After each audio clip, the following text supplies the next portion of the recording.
para sa katahom nga nagdala og kahulugan.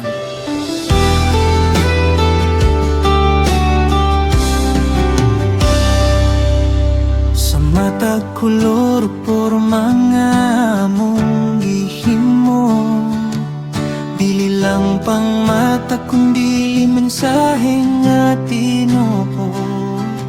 Sa mga bulag sugang nga among gipahimutan, ang kahayag ni Kristo among gipadayag yud tanan.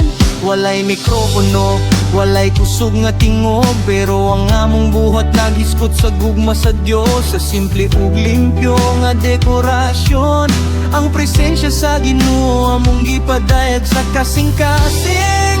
Dili para ipakita, dili para dungog, kundi para ang tanang mosulod makasinati sa Dios.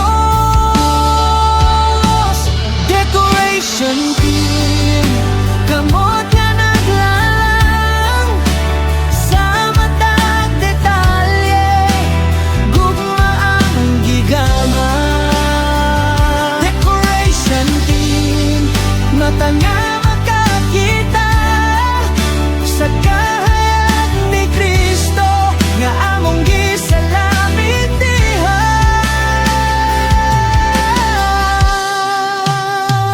Sa sayo nga buntag hangtod, gabi ina kaayo, nag-andam mi sa simbahan uban pagpaubos. Bisan kapoy ang lawas, malinaw ang tuyo, kayang katahom sa Dios among ipadayag yun. Dili lang kurtina, suga o disenyo, kundi espiritu nga nagdapit sa mga tao. Sa matag hulma ug ayos nga among gihimo, pag-ampo ug pagdayag ang among gisalot mismo.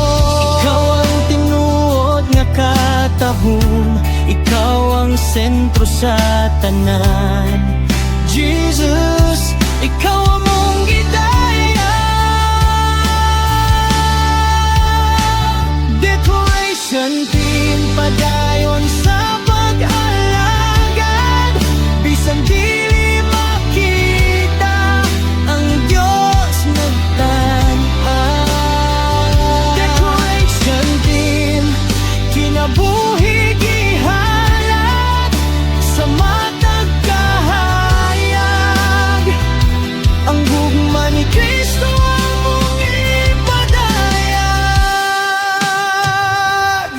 Salamat Ginoo sa mga kamot malalangon, sa decoration team nga matinud-anon. Ang among talento ikaw among gihatag, hangtod sa hangtod ikaw ra gyud among Dios.